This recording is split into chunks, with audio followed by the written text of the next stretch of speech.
Bien, bonjour à tous, donc Yves Le Tourneur, comme l'a annoncé Claire, et moi je vais vous parler du projet PEMPOM.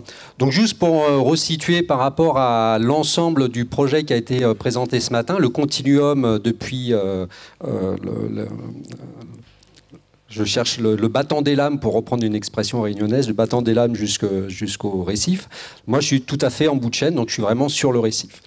Donc le projet va chercher à quantifier des différents polluants, des polluants dits émergents. Alors c'est un terme assez général. On peut mettre là-dedans finalement beaucoup de choses, hein, comme les produits issus d'analyses médicales, des nanoparticules, des hormones également, les oestrogènes par exemple, y compris aussi des pesticides et des produits que je vais analyser par ailleurs, sous l'appellation de polluants organiques. Donc j'entends par là pesticides, mais également les PCB, les polychlorures biphényles, et puis des métaux lourds, et de regarder un petit peu le devenir dans les écosystèmes récifo-lagonaires.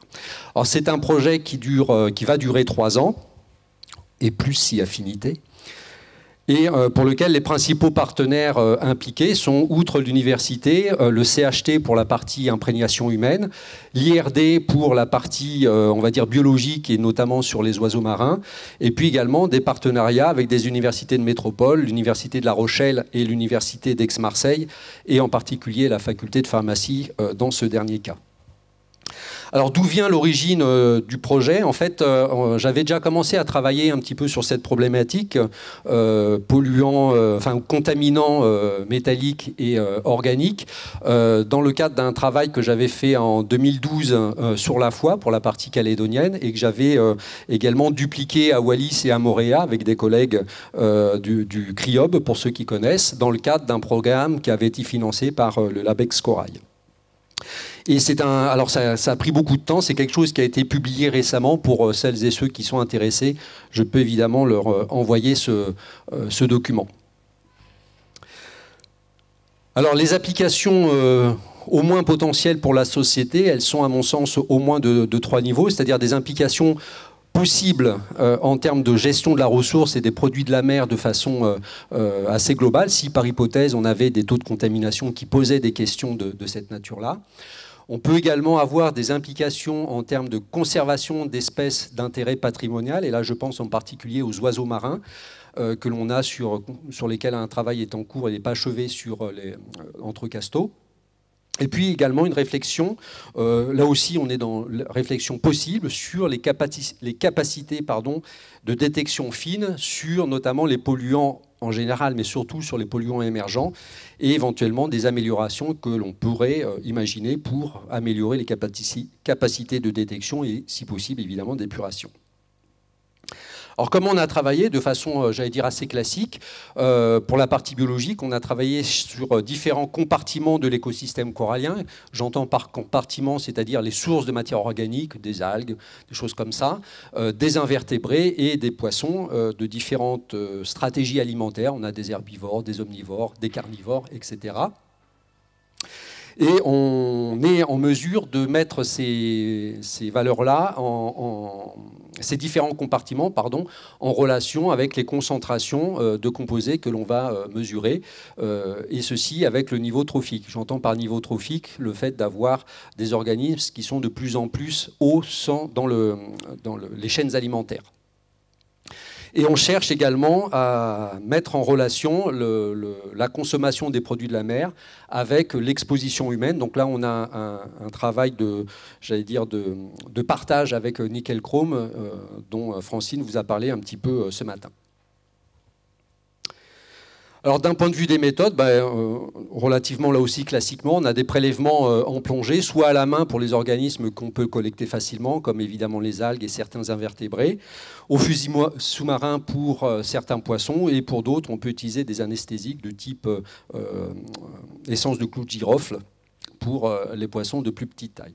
Ensuite, on récupère les tissus. En l'occurrence, j'ai choisi délibérément de travailler sur le muscle de poisson. On sait pertinemment que ce n'est pas le tissu qui va concentrer le plus. On aurait pu travailler sur le foie ou sur les branchies, par exemple, sur les poissons. Mais on a choisi de travailler sur le muscle, d'abord parce que c'est ça que vous mangez, nous mangeons lorsque vous consommez du poisson. Et globalement, c'est quand même l'essentiel de la biomasse du poisson, c'est-à-dire qu'un poisson herbivore qui se fait manger par un poisson carnivore, évidemment, le foie, les branchies, tout ça, ça passe à la moulinette, mais la grosse biomasse, c'est la partie musculaire. Et puis, il y a un ensemble de traitements statistiques pour lesquels je ne suis pas encore très, très avancé, pour être très honnête. Alors, quelles sont les compétences mobilisées? Donc, moi-même, en tant que biologiste, écologue des récifs coralliens, mon collègue Eric Vidal de l'IRD pour tout ce qui a trait aux oiseaux marins. Donc, pour l'instant, il n'a pas encore été très, très mobilisé parce qu'on a pris un petit peu de retard sur cette partie-là. Toute la partie écotoxicologie, elle est réalisée. Alors, j'ai oublié de mentionner Léo Caddy, pardon, je ne sais pas si elle est là, de l'IRD, mais également avec des collègues de La Rochelle et de l'Université d'Aix-Marseille. Et puis, pour la partie exposition humaine, Yann Barguil qui était présent ce matin ici. Et je rajouterai également l'aide très importante qui est apportée par Laura Boer en tant que VSC pour toute la partie traitement des échantillons. Alors les terrains d'études, j'ai travaillé sur les récifs d'Entrecasteaux, c'est surtout ces résultats-là que je vais vous montrer tout à l'heure. Le récif de la Foix, des secteurs côtiers sur Koné et Nouméa. Quand j'entends côtier, c'est vraiment le plus proche possible de la côte. Et puis je l'ai mis entre parenthèses sur Waialou, d'ailleurs il n'est pas très bien situé là sur ma carte, sur la côte est. Pourquoi on a choisi ces terrains d'études à Entrecasteaux, puisqu'on a un site qui était quand même très éloigné, donc il est même un petit peu plus loin, je ne sais pas si ça marche là, même un petit peu plus haut que ça. On était sur un secteur qui était supposé exempt de toute contamination, donc ça c'est ce que je croyais très naïvement. Voilà. Et le secteur de la Foix, c'est un secteur qui avait déjà été échantillonné, donc c'était intéressant d'avoir une vision, même imparfaite, mais une vision d'évolution temporelle sur la période 2012-2018 pour essayer de voir s'il se passe des choses. Et puis le secteur de Waialou, donc je l'ai qualifié de bonus parce qu'on n'a pas la même force d'échantillonnage, mais c'est de profiter de l'occasion qu'il y a des choses qui se font dans le cadre de projet nickel-chrome, avec CR, pardon, au lieu de CH, et de voir si on peut mutualiser un petit peu l'échantillonnage sur le terrain. Et puis les deux secteurs côtiers que je vous ai mentionnés, Koné et Nouméa, on va travailler en relation avec davantage une vision polluant émergent, c'est-à-dire de regarder ce qui se passe à proximité des exutoires des stations d'épuration pour voir justement si elles sont efficaces ou pas. Alors j'ai quelques résultats à vous présenter sur 2 diapositives à suivre, mais tout d'abord juste quelques éléments généraux. Donc l'échantillonnage, on va dire biologique, sur tous les parties contaminants, poissons, invertébrés, etc. Tout ça c'est achevé. Le cadre du récif d'Entrecasteaux, c'est un peu particulier. J'avais pu profiter de l'opportunité du passage de la goélette Tara il y a déjà pas loin de 2 ans finalement. On a terminé l'échantillonnage aussi sur la Foix. Un certain nombre d'analyses sont complètement achevées. Donc, je vous mentionne ici métaux lourds, pesticides sur Entrecasteaux. C'est en partie terminé pour la Foix, pour la partie métallique, mais j'attends la validation des résultats. Donc ceux que je vous présenterai ne sont pas ceux de cette année, mais ceux de 2012. Et puis on a des recueils préliminaires sur des cheveux et des urines pour évaluer la toxicité, l'imprégnation, pas la toxicité, excusez-moi, l'imprégnation humaine. Alors, quelques difficultés, là aussi, très rapidement. Pourquoi on est un petit peu en retard sur la partie polluants émergents, puisqu'on avait ciblé des secteurs pour lesquels on n'a pas pu travailler, faire nos prélèvements au moment où on le souhaitait, notamment pour des conditions météorologiques, mais aussi pour des situations d'alerte de requins que vous avez, j'imagine, tous un petit peu en mémoire. Et voilà, on va pouvoir le faire d'ici la fin de l'année, en particulier grâce à un CDD qui va arriver incessamment sous peu pour nous aider sur cette démarche. Quelques problèmes machines, donc ça, j'allais dire, ça fait partie malheureusement des aléas qu'on peut rencontrer en laboratoire. D'autres analyses sont très longues, donc les pesticides de la Foix 2018, j'espère que je vais les avoir avant la fin de l'année, mais voilà, quelques petits indices me laissent penser que je risque de les avoir en début d'année prochaine plutôt. Et puis ça a été évoqué ce matin, lorsqu'on parlait de nickel-chrome, on n'a pas autant d'échantillons qu'on aurait souhaité, en particulier pour les cheveux, où les gens sont assez réticents à donner des cheveux. Or, c'est quand même intéressant. Pour les urines, en général, ça marche bien. L'intérêt des urines, c'est qu'on a une concentration qui est un reflet d'un passé très récent, hein, de l'ordre de la journée ou de quelques jours, alors que les cheveux sont intégrateurs dans le temps. Donc on a deux informations très différentes, et d'avoir cette complémentarité, ça nous intéresse beaucoup. Mais pour l'instant, on est un petit peu sec, enfin sec, on a une manière de parler. On doit avoir une douzaine ou une quinzaine d'échantillons de cheveux, donc c'est pas beaucoup. Je pense qu'on en aura d'autres, mais on aura un échantillonnage qui sera un petit peu, qui sera vraisemblablement pas aussi significatif que ce que j'aurais souhaité. Enfin, il nous reste un petit peu de temps encore pour améliorer ça. Pour les urines, on en a déjà une cinquantaine, donc ça devrait bien marcher. Alors, quelques résultats. Ici, alors j'ai à peu près une trentaine ou une quarantaine d'espèces selon les sites. Je vais vous présenter simplement 3 cas de figure particuliers. Et ici, c'est uniquement sur les métaux. J'ai analysé une 12 ou 13 métaux, je ne sais plus. 12, je crois, et je vais vous en présenter simplement 2 à titre illustratif de 2 processus, le mercure d'une part et le chrome d'autre part. Donc vous avez ici en bleu les résultats qui proviennent des échantillons d'Entrecasteaux et en rouge de la foi, mais la foi 2012, hein, ce n'est pas les échantillons de cette année.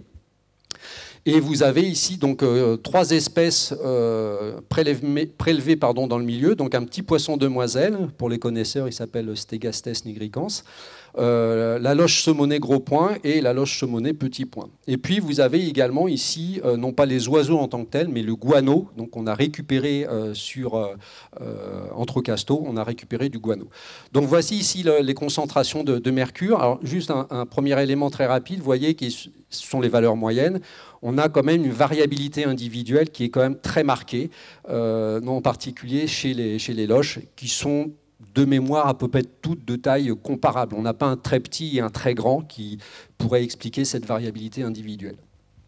Alors, premier élément qui ressort ici sur le mercure, c'est que Entrecasteaux et la foi 2012, on a des valeurs qui sont comparables. Donc, contrairement à ce qu'on pouvait imaginer de façon un petit peu intuitive, ce n'est pas parce qu'on est dans un endroit qui est censé être préservé qu'il n'y a pas de contaminants, en particulier de mercure. Et ce que l'on voit également, alors ça croyez-moi sur parole, mais j'ai regardé sur l'ensemble des espèces que j'ai analysées, on a une augmentation très nette de la concentration en mercure en fonction du niveau trophique. Ça, ce sont des choses connues dans à peu près tous les milieux où ça a été analysé. Mer chaude, mer froide, mer tempérée, le mercure augmente avec le niveau trophique. C'est le mercure total, hein, je le précise ici. Ce n'est pas uniquement le méthylmercure, c'est le mercure total. Et puis, chose qui était un peu étonnante, on l'avait analysé presque, j'allais dire, au hasard, on verra bien ce que ça donne. On a également pas mal de mercure dans le guano des oiseaux. Et la question, pour anticiper peut-être une question que vous allez me poser, les oiseaux que l'on a sur les îlots d'Entrecasteaux sont a priori pas des consommateurs de ce type d'espèces, mais ils consomment davantage des petites espèces pélagiques, alors soit très au large, puisque les oiseaux peuvent aller très très loin, soit à l'intérieur du lagon. Mais dans tous les cas de figure, c'est des petits pélagiques, c'est plutôt des poissons de type sardines, anchois, sprate ou des choses comme ça, majoritairement en tout cas. Donc ça veut dire que leurs propres proies sont forcément chargées, si je puis dire, en mercure. Alors on verra sur les collègues de l'IRD, Eric Vidal, il a récupéré des oiseaux morts de façon assez opportuniste, y compris dans des secteurs différents que d'Entrecasteaux, et on va voir si les animaux morts, dans leurs muscles, sont également très chargés. Alors, deuxième exemple, alors cette histoire de contamination, d'augmentation avec les niveaux trophiques, je la retrouve également avec le sélénium, et je la retrouve également, même si c'est un peu moins net, avec l'arsenic.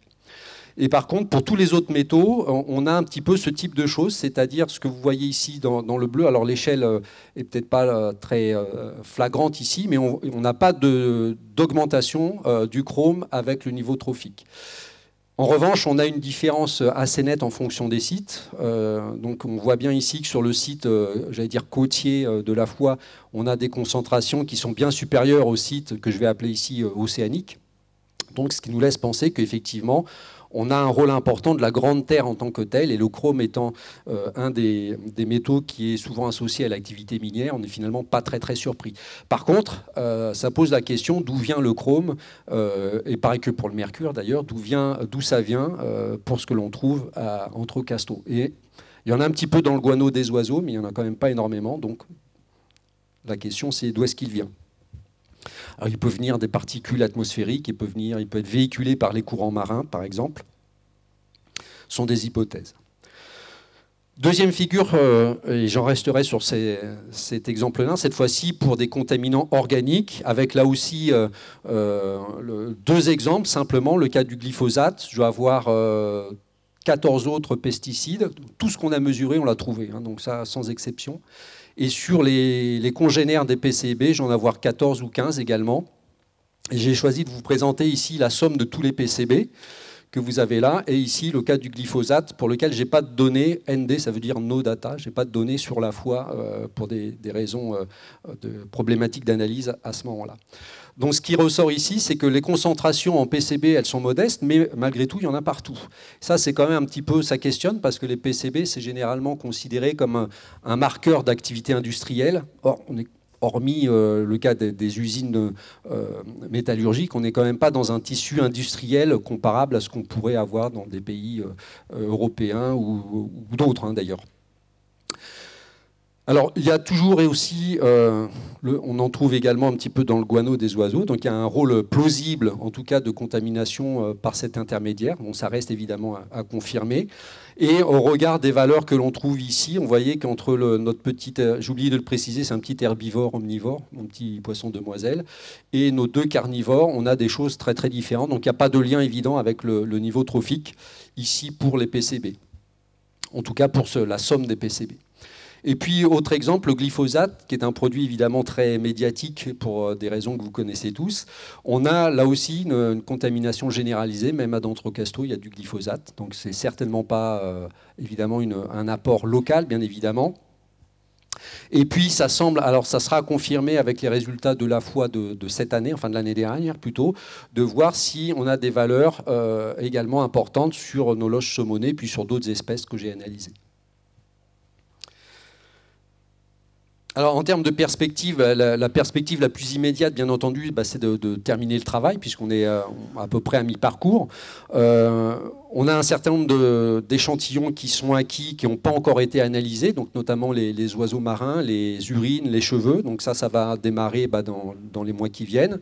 Et puis, il nous reste un petit peu de travail à faire pour finaliser l'acquisition de matériel sur Waialou, sur également le secteur côtier de Koné et de Nouméa. Affiner les traitements de données, donc ça va être une partie du travail du CDD qui va arriver.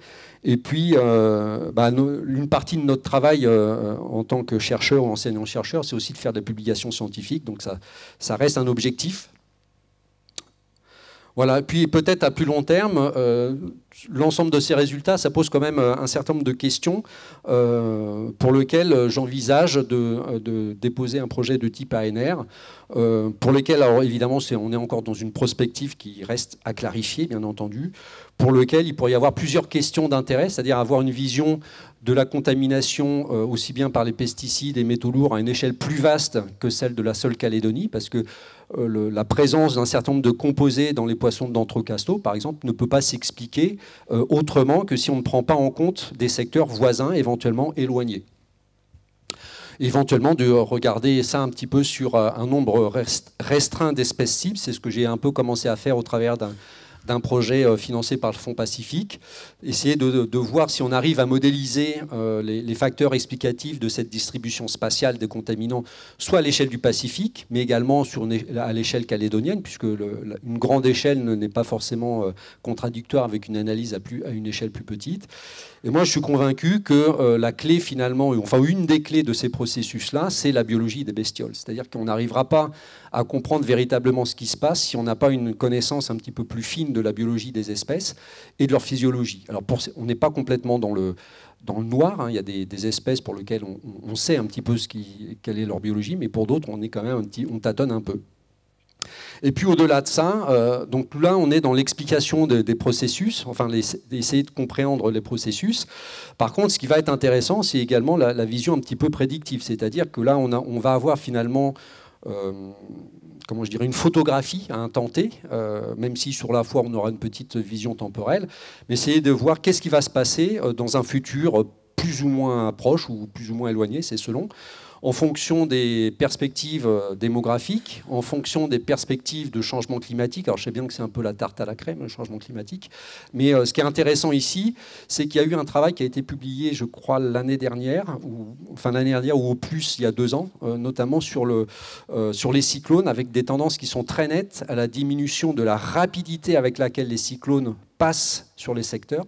Alors c'est plus marqué dans la Caraïbe que dans le Pacifique, mais de façon globale, les cyclones vont de moins en moins vite, ce qui sous-entend qu'ils restent plus longtemps sur un secteur donné, et donc que la pluviométrie est susceptible de s'accroître. Et qui dit pluviométrie en hausse, c'est un petit peu ce qui ressortait aussi des travaux des différents collègues, suggère davantage d'apport dans le milieu naturel, soit l'érosion des mines, soit le lessivage des sols agricoles, ou même des sols urbains, etc. Et puis éventuellement, les changements dans l'utilisation des sols et des intrants. On a beaucoup parlé du glyphosate, comme quoi il allait être interdit normalement dans quelques années. Il ne faut pas se faire d'illusions. Même si on ne l'utilise plus, il y en a. Il va rester longtemps et surtout, il sera remplacé par d'autres choses. Donc voilà. Enfin, c'est à craindre en tout cas. Voilà, donc merci pour votre attention. Et...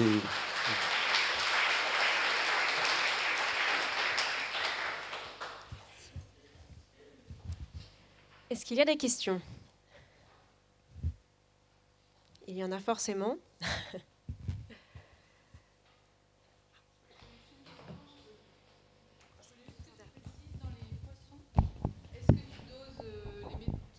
Le chrome, par exemple, dans les chairs seulement ou dans tous les organes, oui. Dans tout le poisson, quoi. Oui. Pardon si j'ai pas été clair. Non, j'ai dosé uniquement le muscle, donc la chair.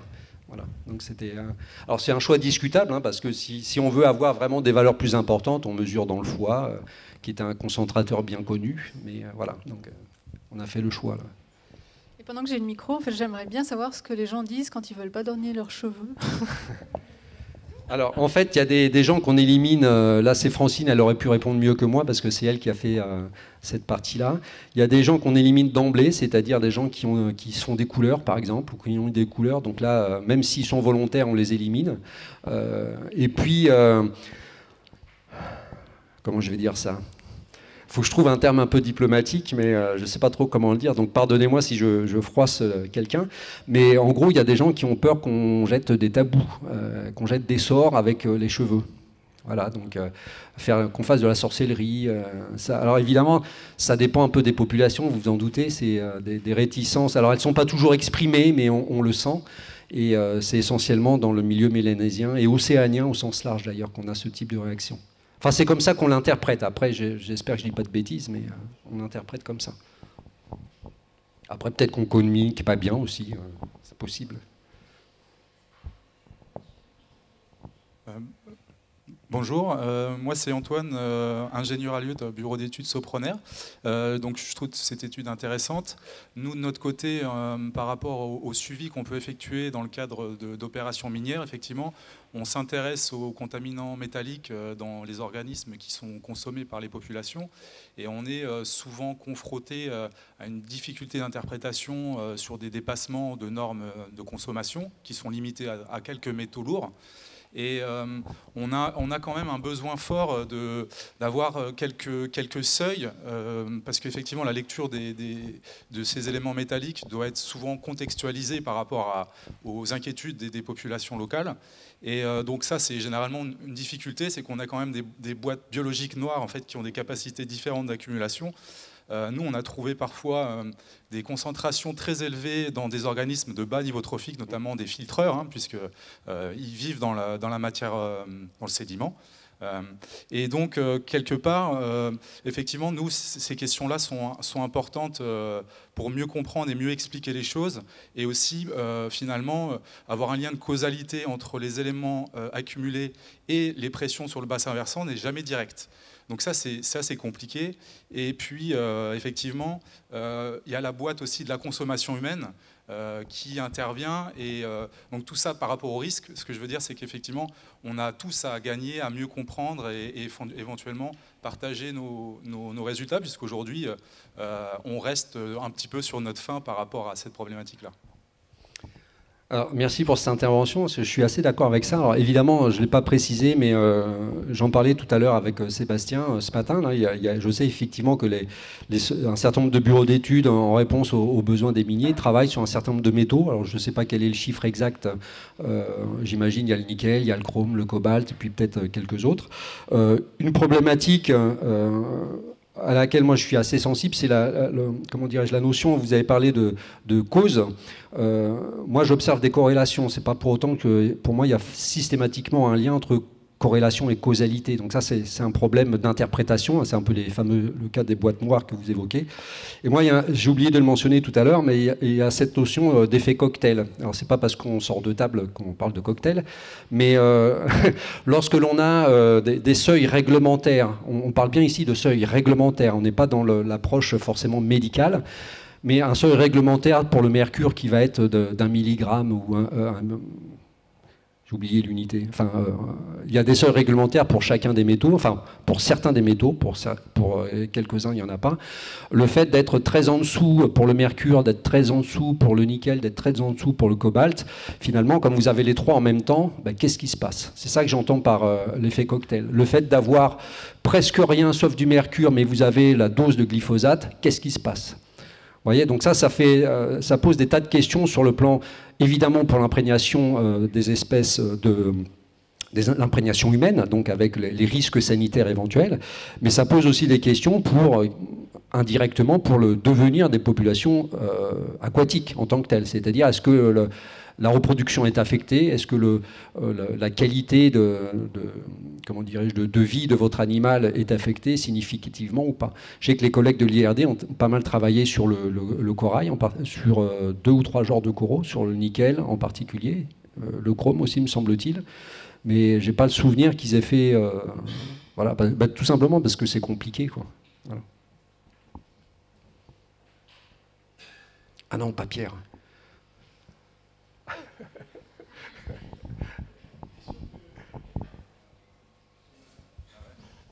Il est allumé là?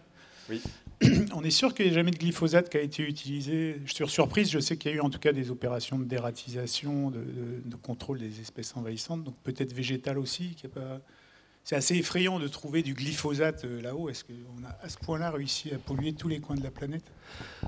Alors, c'est un peu démoralisant de trouver que dans un endroit comme d'Entrecasteaux, tout ce qu'on cherche, on le trouve. Donc ça, c'est un peu démoralisant. Alors, ce n'est pas des quantités qui sont forcément inquiétantes sur le plan sanitaire, sauf contre ordre de ceux qui connaissent, mais c'est un peu inquiétant de savoir que tout ça, ça voyage beaucoup finalement.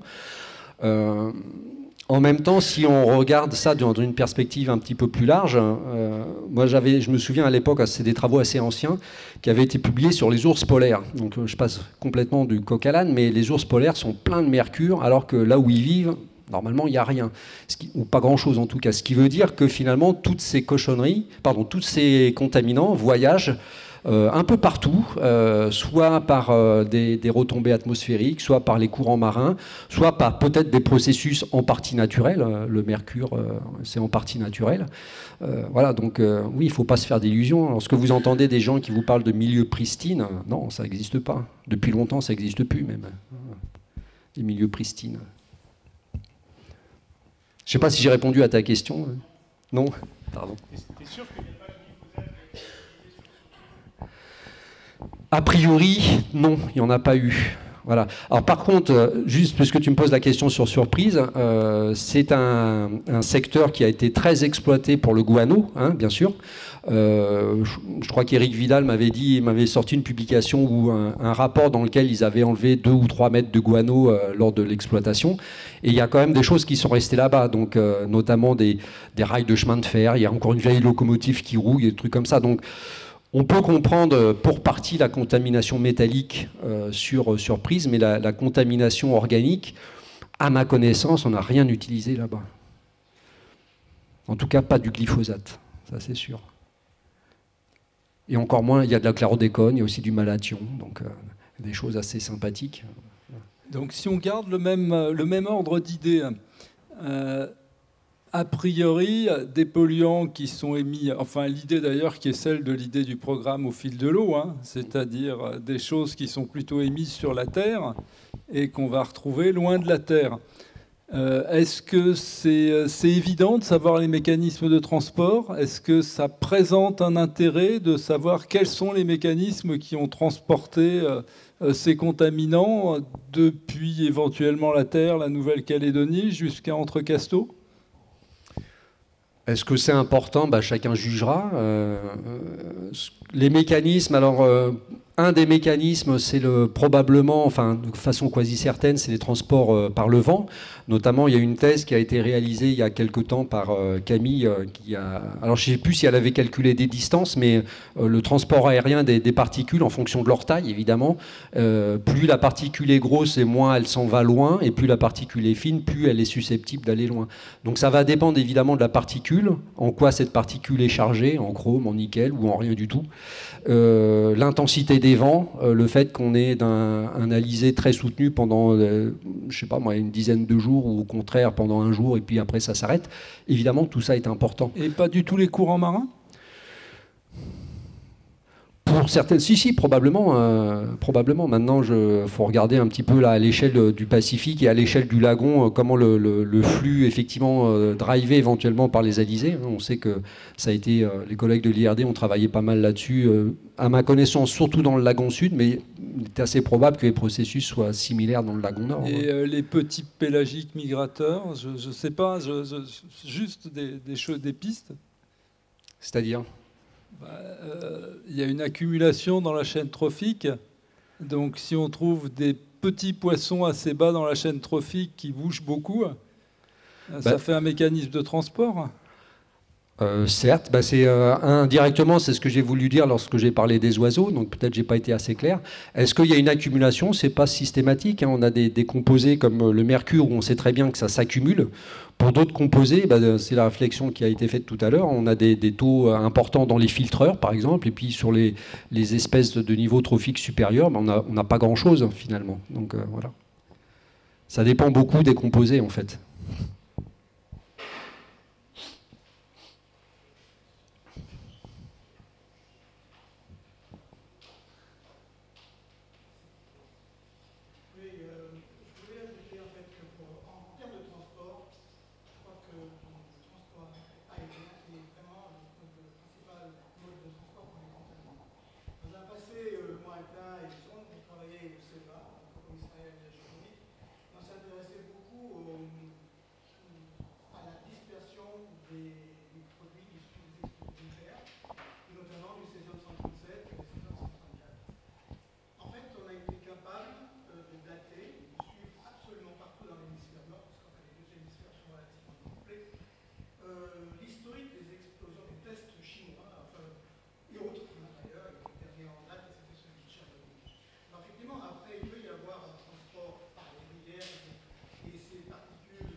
Oui, alors le césium, il s'est arrêté à la frontière, hein, comme tu le sais bien, entre la France et l'Allemagne. Alors, moi, le transport aérien, c'était la réponse que je viens de faire. Donc, oui, je pense que c'est un facteur très important. En revanche, à mon avis, surtout pour les contaminants métalliques, pour les contaminants organiques et en particulier les pesticides. Alors s'il y a des chimistes, vous me complétez, vous me corrigez si je me trompe, mais ils sont assez hydrophobes, c'est-à-dire qu'ils se fixent pas forcément très facilement sur les matrices organiques et donc ils sont susceptibles de voyager a priori plus facilement et plus loin que le contaminant métallique. C'est pour ça que je pense que la circulation océanique à petite et moyenne, voire grande échelle, pour cette famille de contaminants est importante.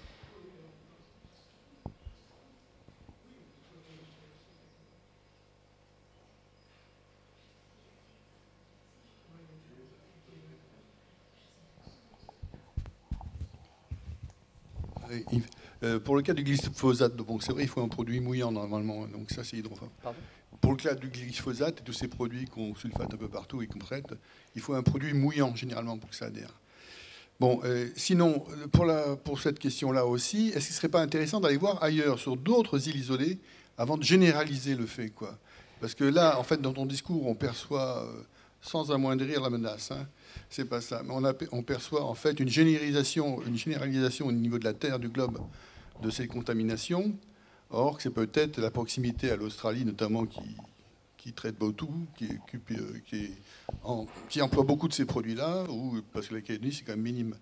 Hein, et d'aller voir un peu sur des îles encore plus éloignées, de l'autre côté, pour voir si on trouve les mêmes doses. Alors, j'ai plus en tête les chiffres, mais comme je vous ai mentionné en tout début, l'article qui a été publié en début d'année, on a fait le même type de manip sur Wallis et sur Moorea. Donc, on a un gradient d'isolement qui est sûrement imparfait, bien sûr, mais on trouve des choses qui sont, selon le contaminant, qui varient évidemment en fonction d'une île à l'autre. Ce n'est pas une surprise, mais on en trouve aussi en Polynésie. Et là, dans le cadre de ce que j'ai évoqué sur le projet Fonds Pacifique, on a quelque chose qui est en cours, donc je n'ai pas vraiment encore les réponses, mais c'est typiquement la question que je me pose, c'est-à-dire on a des échantillons sur Vanuatu, sur Fidji, qu'il faut que je complète d'ailleurs. Les collègues de la CPS m'en ont ramené des Kiribati, je vais en recueillir, des îles Marquises, je vais en recueillir également sur les Samoa, etc. Donc l'idée, c'est d'essayer d'avoir une vision la plus large possible. C'est un petit peu pour ça qu'au travers du Fonds Pacifique, qui sert un petit peu de levier, en appui évidemment avec ce projet-là, pour essayer d'avoir une vision plus large. Mais effectivement, la question est pertinente, tout à fait. Oui. Bonjour, Mireille Bloch de la Calédonienne des Eaux. Donc on exploite, nous, les stations d'épuration de Nouméa et d'Imbéa. Et donc on s'intéresse, on fait un suivi, nous, des polluants organiques et des métaux, notamment dans les bouts de stations d'épuration. Donc on a beaucoup d'historique d'analyse. Par contre, on est très intéressé par les polluants émergents. Et je voulais savoir où vous alliez prélever sur Nouméa, pour savoir donc, de quelle station d'épuration dépend le milieu, et quels sont les paramètres des polluants émergents, et notamment les résidus médicamenteux, parce que nous, en fait, on fait un suivi des rejets des hôpitaux cliniques. Et sur ça, on a un petit problème parce qu'on n'a pas de seuil, on a souvent cette question-là, quel est l'impact en fait des cliniques et du Medipol aussi pour les rejets. Et on n'a pas de seuil à fixer à ces établissements et sur quel paramètre se fier en fait. Donc, c'est pas encore complètement clair parce que on a eu un souci machine qui fait qu'on a pris du retard. Donc quelque part ça nous est bénéfique parce que ça nous laisse un peu de temps de réflexion. Donc si on peut s'associer à vous dans cette réflexion, ça sera avec grand plaisir. On a des échantillons qui proviennent de la station d'épuration de Coné, enfin du lac du Nage de Coné. Sauf erreur de ma part, Pascal en a prélevé également à côté de l'hippodrome. Et est-ce qu'il en a fait à Magenta ou est-ce que c'est à faire, je ne me rappelle plus. Et l'idée, c'est de regarder sur un secteur récifal dans lequel on a les espèces cibles auxquelles on s'intéresse, le plus proche possible de l'exutoire. Donc a priori, on devrait prélever pour la partie nouméenne aux alentours de Wemo, on va dire, pour faire simple, là où on a un peu de récif en tout cas, parce que sinon on ne va pas trouver les espèces qu'on cherche. Et sans doute à côté de l'Ansvata, entre Ansvata au niveau du Rouf, peut-être, dans ces eaux-là. Ouais, voilà. Mais là, on est complètement dans l'exploratoire, donc on ne sait pas très bien ce qu'on va trouver, en quelle quantité. Est-ce que tout simplement on arrivera à les détecter? Donc c'est une possibilité qu'on n'arrive pas à détecter ces produits médicamenteux, par exemple. Ouais.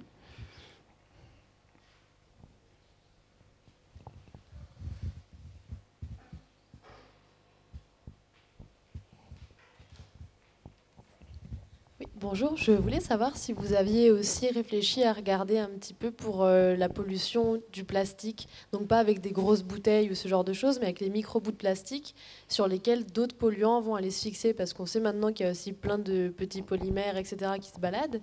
Est-ce qu'on ne pourrait pas avoir, par exemple, du glyphosate qui irait s'accrocher sur des micro-bouts de plastique et qui voyagerait aussi comme ça? Enfin, est-ce qu'on peut avoir, du coup, des polluants qui vont s'allier un petit peu pour voyager encore plus loin, et parce que les oiseaux marins et tout, on retrouve des morceaux de plastique dedans. Maintenant, on se pose même la question pour certaines espèces marines qui ont une accumulation de polymères de plastique et qui en meurent. Donc, est-ce que tout ça peut aussi être lié?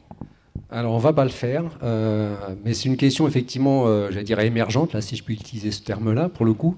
On va pas le faire parce que d'abord on l'avait pas imaginé au départ, on peut pas tout faire dans un même projet, mais il est évident que cette question des microplastiques c'est une problématique mondiale. Alors on a la chance ici dans cette région du Pacifique d'être pas trop impacté quand même par les microplastiques, mais il y en a.